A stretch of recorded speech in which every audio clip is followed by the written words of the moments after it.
Commander Vexton stepped into the vast lecture hall of the Galactic Military Academy. The metallic floor echoed with each of his heavy footsteps. Over 300 young cadets from dozens of worlds sat in curved rows, their various forms of eyes, tentacles, and sensory organs focused on the legendary warrior before them. The Corvalli veteran was an imposing figure.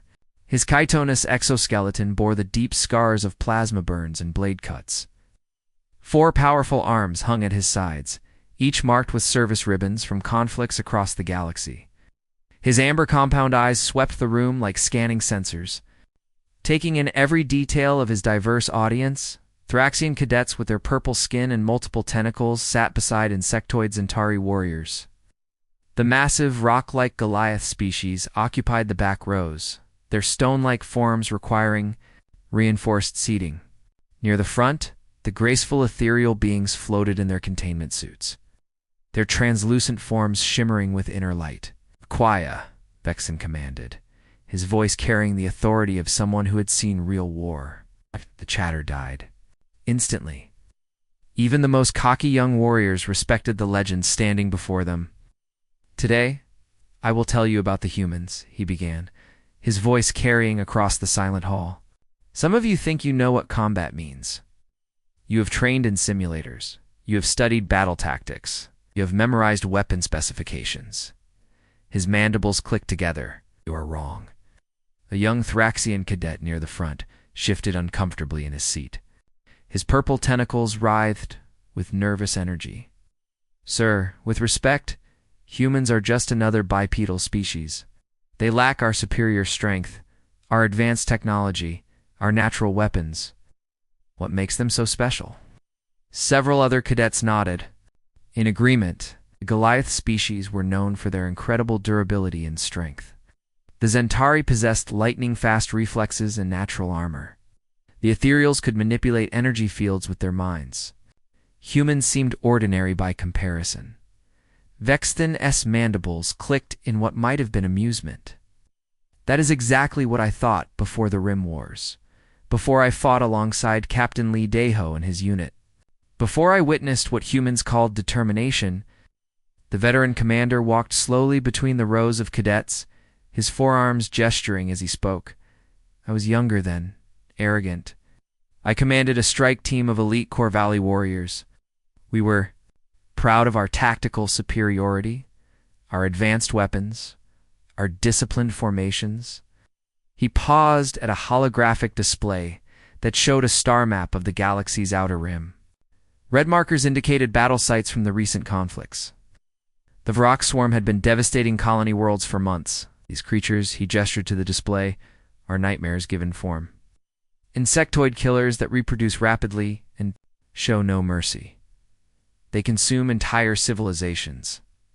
The cadets leaned forward, captivated by the veteran's words. The Vrak were legendary for their brutality, spoken of in hushed tones across the galaxy. When the Galactic Council formed joint task forces to fight the Vrak, I was assigned to work with human military units. I expected to babysit weak primitives who would slow down our operations.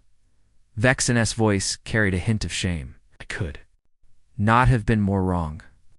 The room fell silent as the veteran's voice dropped to a whisper. The young warriors hung on every word, sensing that something profound was about to be revealed. "The first time I saw humans in combat, I thought they were malfunctioning. They charged directly into enemy fire. They ignored wounds that would cripple other species. They fought with a fury that seemed to border on madness." A Zentari cadet raised a clawed hand. "Sir, that sounds like poor tactical thinking. Reckless behavior leads to unnecessary casualties." Vexton's amber eyes fixed on the young insectoid warrior. "That is what I thought, till I realized that human recklessness was actually calculated courage. They understood the risks better than any of us. They simply chose to face them anyway." The veteran commander activated another holographic display, showing footage from an old battle.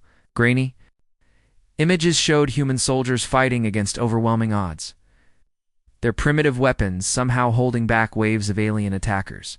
"Captain Lee Daho taught me that humans possess something we lack.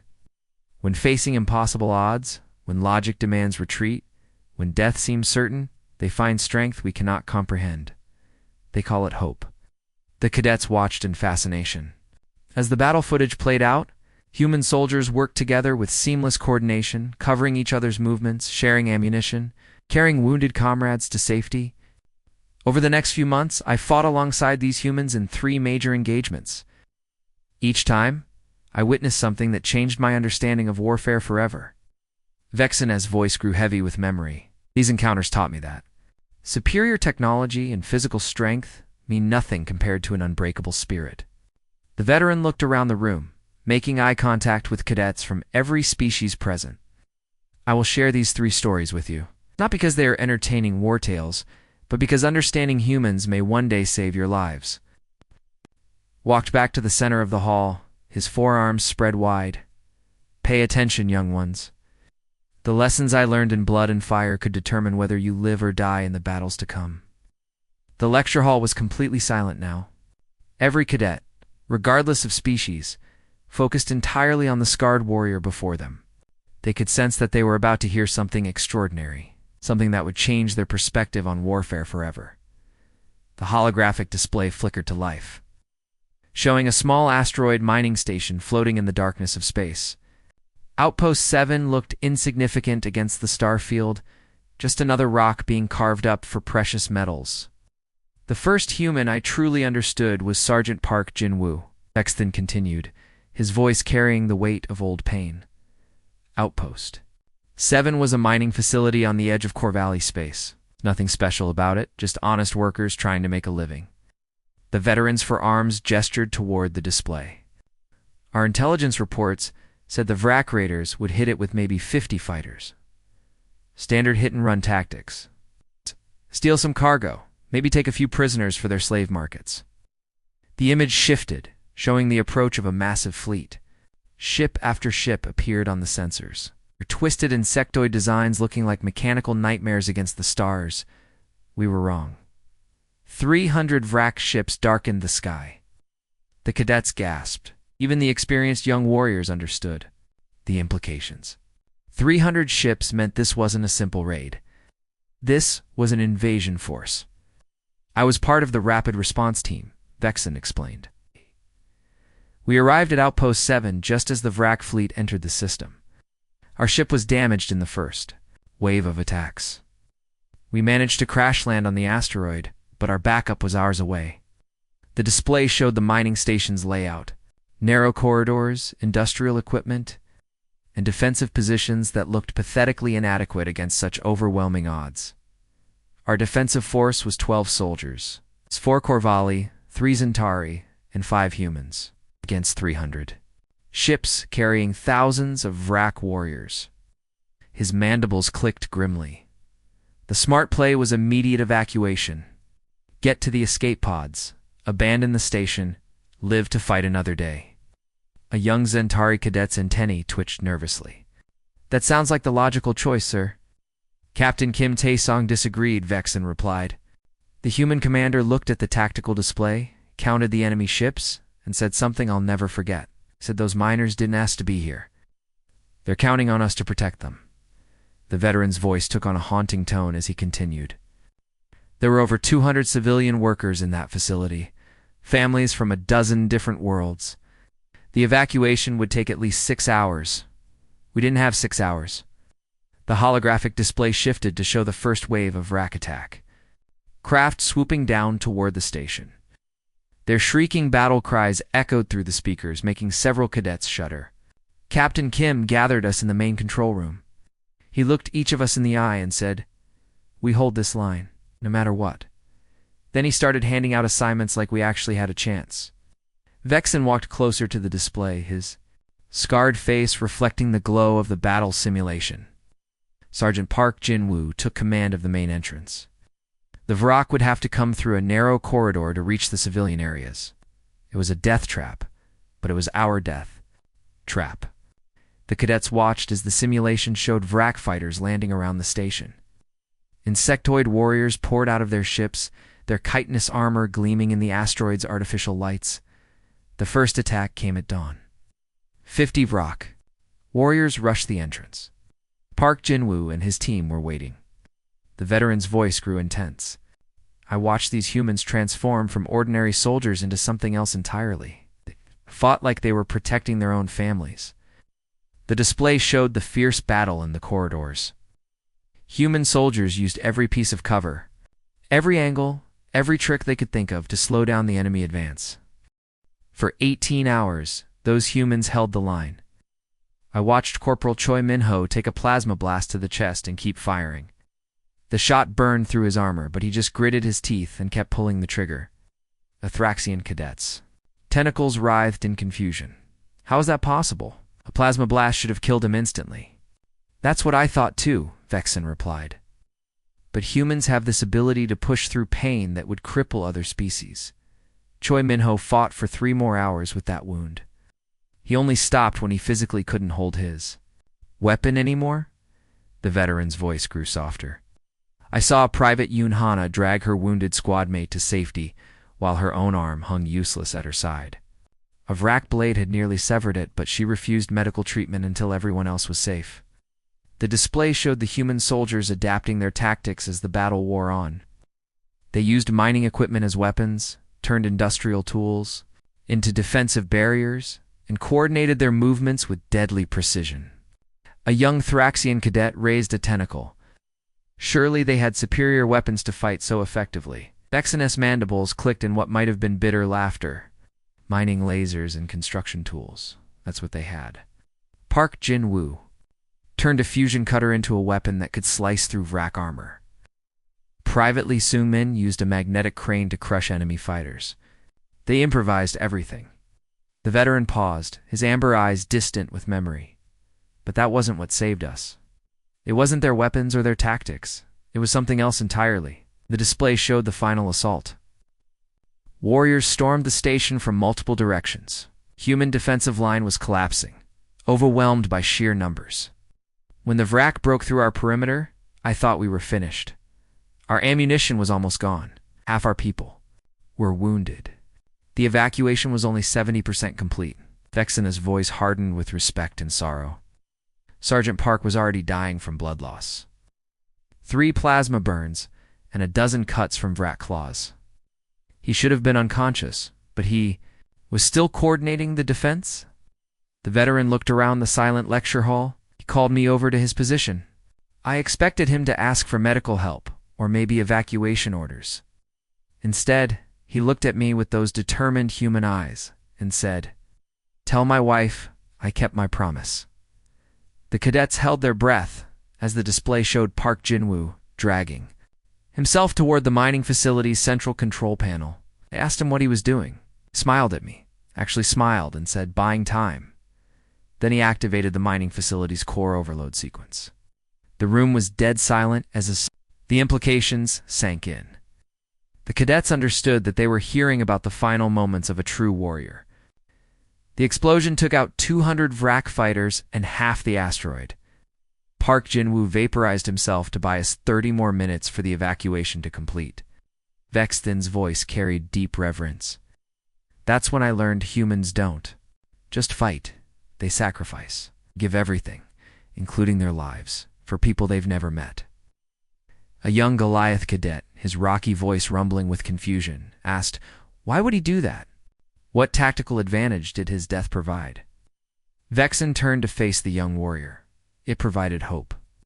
Every civilian who escaped that station lived because Park Jin-woo chose to die. Every family reunited, every child who grew up safe. Every dream that survived, all because one human decided that other lives mattered more than his own. The veteran's forearms spread wide as he addressed the entire assembly. That is what makes humans dangerous. It's not their weapons, not their tactics, but their willingness to sacrifice everything for strangers. When you fight alongside humans, you're not just fighting with soldiers, you're fighting with guardians who will die before they let you down. The holographic display changed to show a sleek passenger vessel drifting in space. The ship's hull was scarred with blast marks, and its engines were dark. Emergency lights flickered weakly along its damaged corridors. 6 months later, I served on a joint task force with Lieutenant Commander Han So-young. Vexen's voice grew colder, carrying a darkness that made the cadets shift uncomfortably. We were patrolling the trade routes when we received distress signals from the civilian transport. New dawn. 800 passengers on a routine journey to the colonies. The veteran's amber eyes reflected the holographic light as he continued. At first, we thought it was a simple mechanical failure. These things happen on the space lanes. But when we got closer, our sensors detected something that made my blood run cold. The display zoomed in on the passenger ship, revealing smaller vessels attached to its hull like parasites. The sleek, predatory designs were unmistakable too. Anyone who knew the galaxy's darker corners. Slavers vexed and spat, his mandibles clicking with disgust. The Crimson Chain Syndicate had taken the entire ship. 800 innocent people, including families traveling to start new lives on the frontier worlds. A young, ethereal cadet's translucent form shimmered with distress. How did they manage to capture such a large vessel? Deception, the veteran replied grimly. They used a fake distress beacon, made the New Dawn think they were responding to a rescue call. When the passenger ship dropped out of hyperspace to help, the slavers were waiting. The holographic display showed the Joint Task Force's command, ship approaching the scene. Multiple species vessels formed a loose formation around the captured transport. The Corvalli Council wanted to negotiate. Standard protocol for hostage situations, Vexen explained, his forearms gesturing as he painted the scene. Admiral Vekvar called for a full diplomatic approach. Send in negotiators, offer ransom, minimize casualties. The cadets nodded. This was textbook military procedure, taught in academies across the galaxy. Commander Han listened to their debate for exactly 30 seconds before walking out of the meeting. As Centauri cadets in Tenny twitched with surprise. She disobeyed orders? Not exactly, Vexen replied. She never said she wouldn't follow them. She just left the room while they were still talking. His voice carried a hint of admiration. I followed her, curious about what the humans were planning. The display shifted to show the hangar bay of the task force flagship. Human Marines were already suiting up in stealth gear, their faces grim with determination. She gathered 12 human Marines and briefed them in the hangar bay. I watched from the observation deck as Commander Han laid out the situation. When she mentioned the passenger manifest, something changed in the room. Vexen's voice became deadly quiet, making the cadets strain to hear every word. The manifest showed that 143 children were among the prisoners, ages ranging from infants to teenagers. The moment those humans heard that number, their entire demeanor shifted. The veteran walked closer to the display, his scarred face reflecting the artificial light. I have seen many species prepare for battle. Corvalli warriors perform ritual combat dances. Centauri soldiers sharpen their natural weapons. Thraxians chant their ancient war songs. He paused, his amber eyes scanning the diverse audience before him. Humans became silent. Their eyes went cold. Their voices became mechanical. It was like watching machines calculate the most efficient way to kill. The holographic display showed the interior of the slaver vessel. Narrow corridors filled with armed guards, holding areas packed with terrified prisoners, and a command center where the slaver leadership coordinated their operation. Staff Sergeant Rue Jamin began planning what they called surgical removal of the slaver crew. They studied the ship's blueprints, identified every guard position, mapped out every possible escape route. A Goliath cadet's rocky voice rumbled through the hall. Surely they planned to take prisoners for interrogation? Vexen's mandibles clicked in what might have been dark amusement. There was no discussion of prisoners, no talk of interrogation or intelligence gathering. They planned to eliminate every slaver on that ship. The veteran paused, letting the weight of his words settle over the silent audience. I have fought alongside many species. Corvalli are methodical killers. Centauri are swift and precise. Thraxians are brutal and overwhelming. But I have never seen anything like humans when they're young or threatened. The display showed the human Marines moving through space, using personal jetpacks to approach the slaver vessel.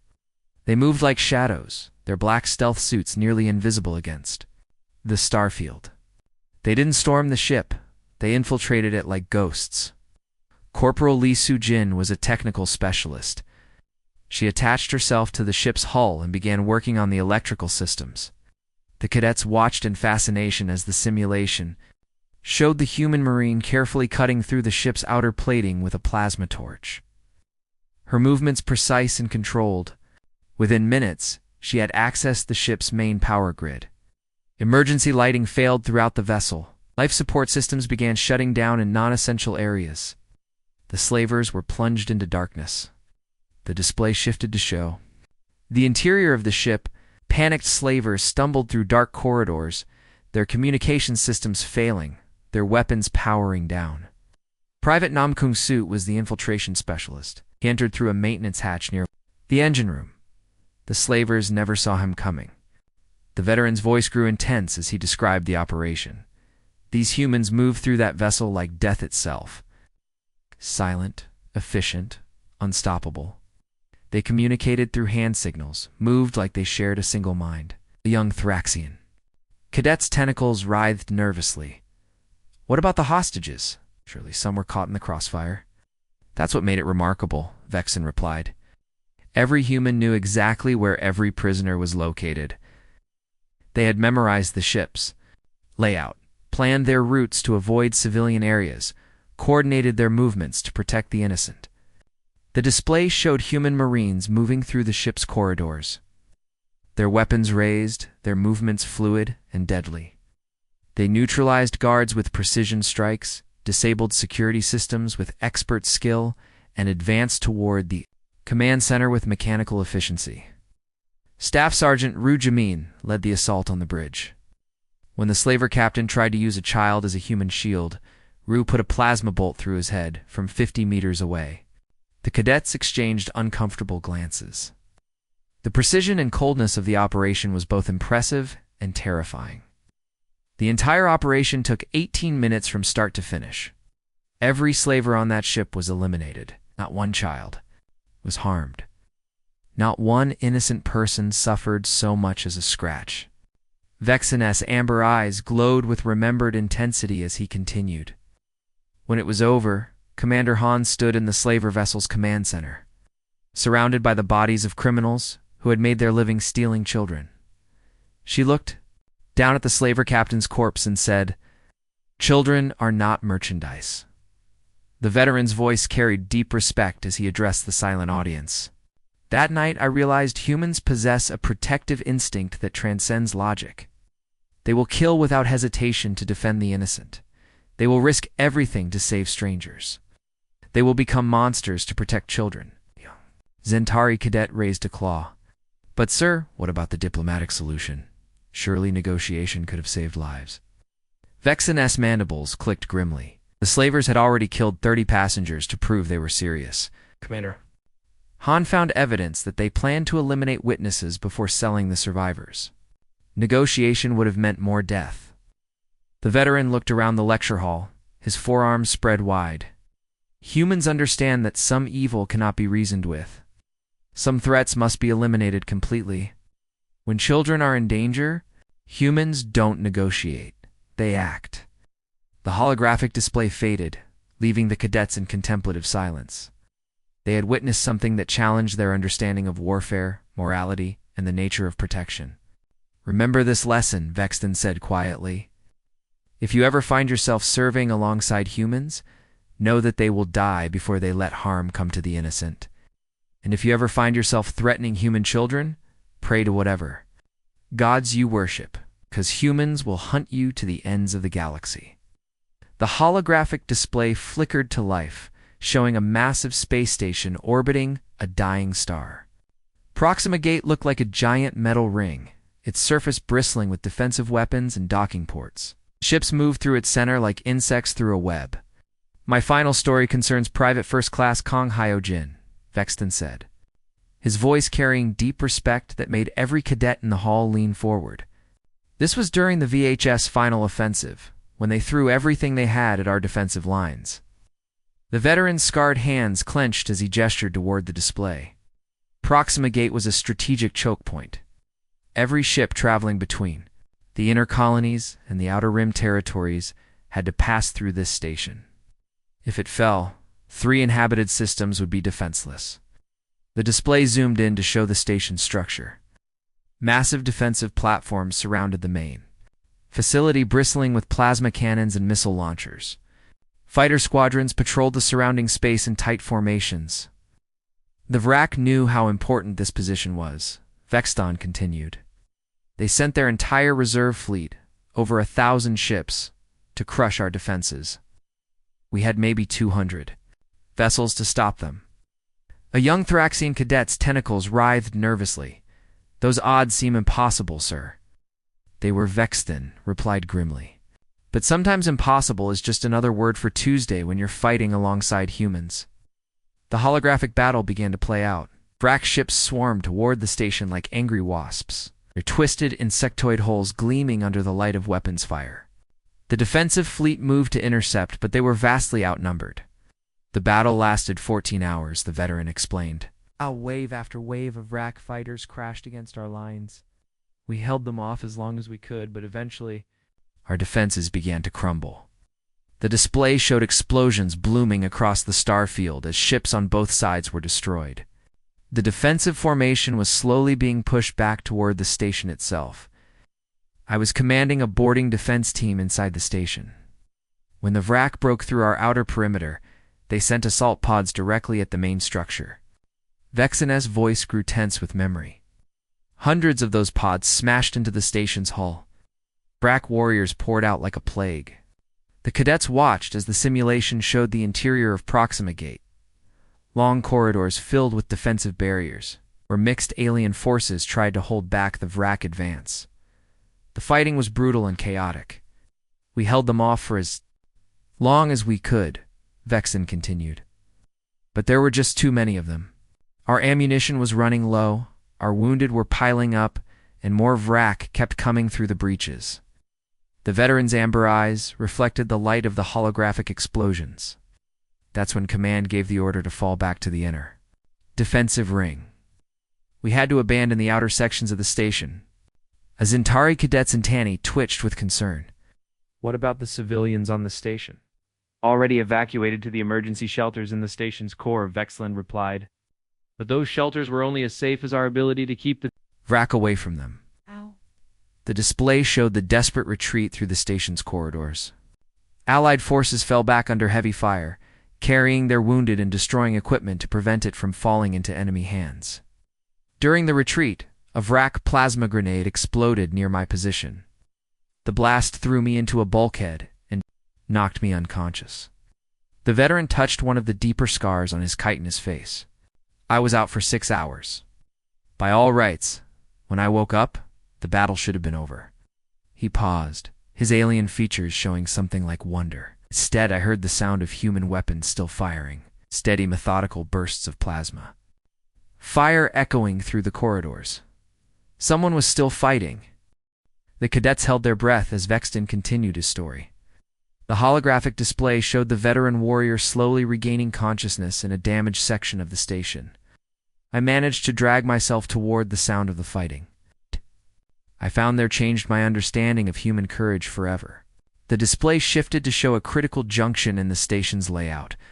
Several corridors converged at this point, creating a natural choke point that controlled access to the civilian shelters. Private First Class Kong Hyojin had been separated from his unit during the retreat. Wounded, low on ammunition, completely alone, Vexton's voice grew hushed.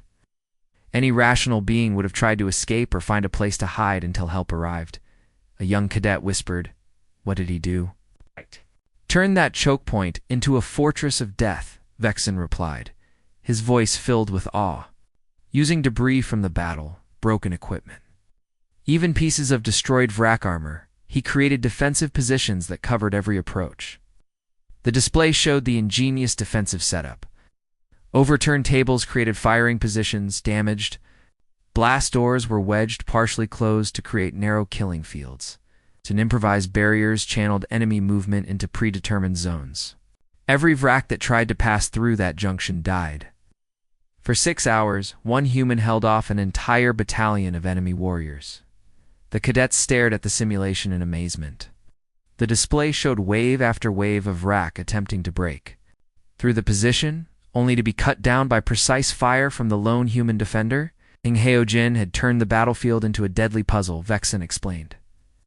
He knew exactly where each enemy would appear, exactly how long it would take them to reach cover, exactly when to fire for maximum effect.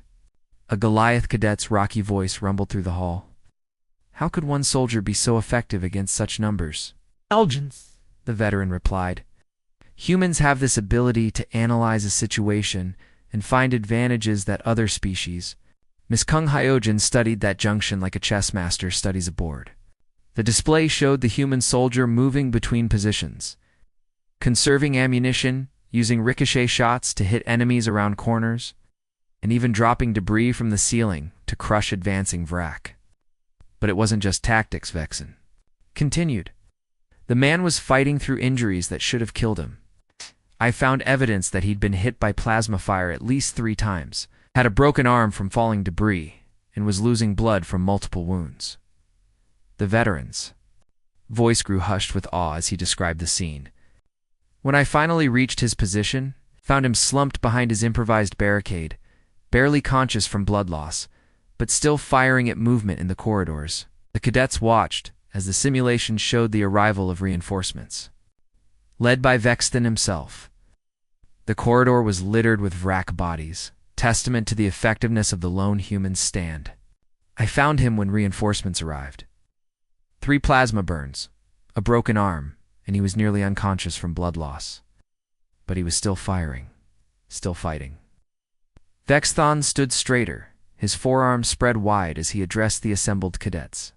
When I asked him why he didn't retreat, why he didn't try to escape or find help, he looked at me with those determined human eyes.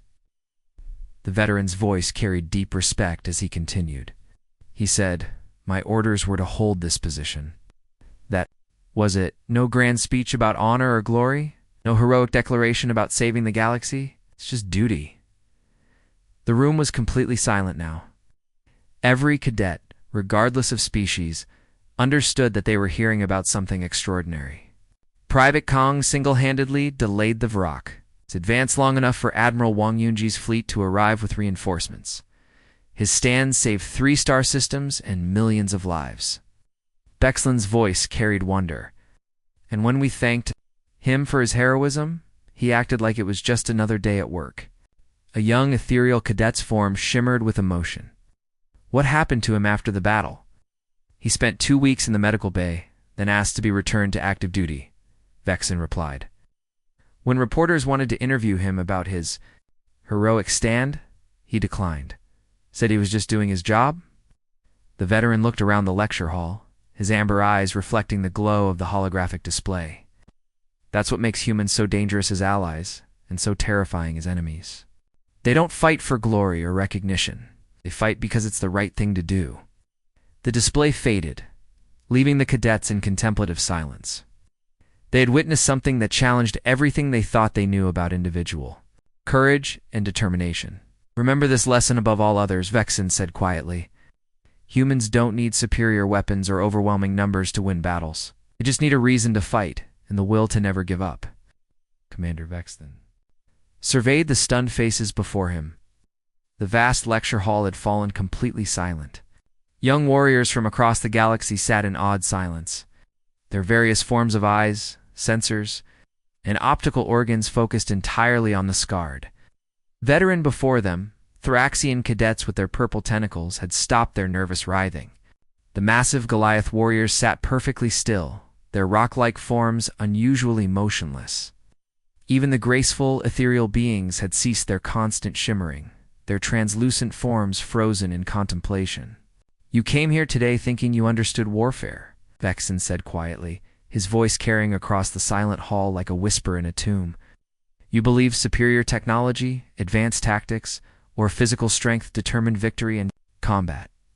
The veterans for scarred arms spread wide, encompassing the diverse audience before him.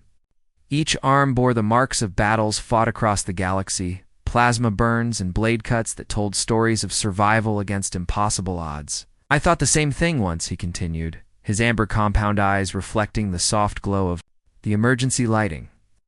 I was young, arrogant, convinced that my species' natural advantages made us superior warriors.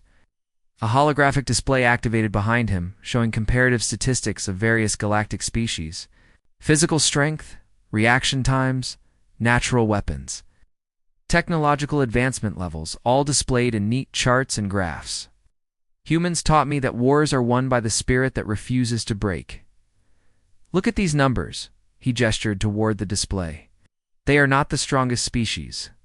Thraxians can lift 3 times what a human can manage. They are not the fastest. Zentari reflexes are twice as quick as human responses. The display shifted to show weapons technology comparisons. Corvalli plasma rifles, Zentari energy blades, Thraxian sonic disruptors, all clearly superior to human equipment. They do not have the best weapons. Our technology surpasses theirs in every measurable category. Human weapons are primitive by our standards. Their armor is basic. Their ships are slow and clunky compared to our elegant designs. A young Zentari cadet raised a clawed hand, her insectoid features showing confusion. Then how do they win? Battles, Commander, if they're inferior in every measurable way? Vexen's mandibles clicked together in what might have been a sad smile. That young warrior is the question that haunted me for years after the Rim Wars. How could these primitive bipeds consistently outperform species that should have dominated them? The veteran began walking between the rows of cadets, his heavy footsteps echoing in the vast chamber. The answer came to me slowly, through observation and experience. Humans possess something that cannot be measured on any chart or graph. Paused beside a group of young Corvalli warriors, their chitinous forms similar to his own, but unmarked by battle. They possess an unbreakable spirit, faced with impossible odds. When logic demands surrender, when death seems certain, they find a way to keep fighting. The holographic display changed to show footage from various human conflicts. Soldiers charging through enemy fire, medics treating wounded under bombardment, engineers repairing critical systems while explosions rocked their positions. I have seen human soldiers fight for days without sleep, sustained only by their determination to protect others.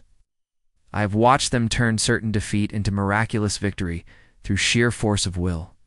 A young Thraxian cadet's tentacles writhed nervously. But Commander, surely there must be limits to this determination. Everyone has a breaking point. That's what I thought too, Vexton replied, his voice carrying the weight of hard-won wisdom. But humans seem to find new reserves of strength just when you think they're finished. They have this saying, when the going gets tough, the tough get going. The veteran's amber eyes glowed with remembered intensity. I have seen a human mother lift debris that should have been impossible for her to move, to save her trapped child. I have watched human soldiers fight with broken bones and internal bleeding, refusing medical treatment until their mission was complete. The display showed more footage, this time of human rescue operations. Firefighters running into burning buildings, Coast Guard personnel diving into stormy seas, medical teams working in disaster zones. But it's not just in warfare, Vexen continued. This determination extends to every aspect of human behavior. They explore dangerous regions of space that other species avoid. They attempt scientific experiments that seem too risky. Colonize worlds that should be uninhabitable. A young Corvalli cadet raised a tentacle, her voice uncertain. Commander, how do we defend against such an enemy, if they cannot be broken through conventional means? Vexen's mandibles clicked in what might have been grim humor. The sound carried a weight that made several cadets shift uncomfortably in their seats. You pray you never have to face them in battle, he said simply. And if you do, you pray. They see you as worth saving, rather than worth destroying.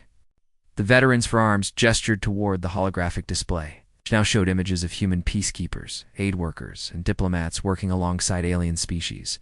Humans are capable of incredible compassion, as well as incredible violence.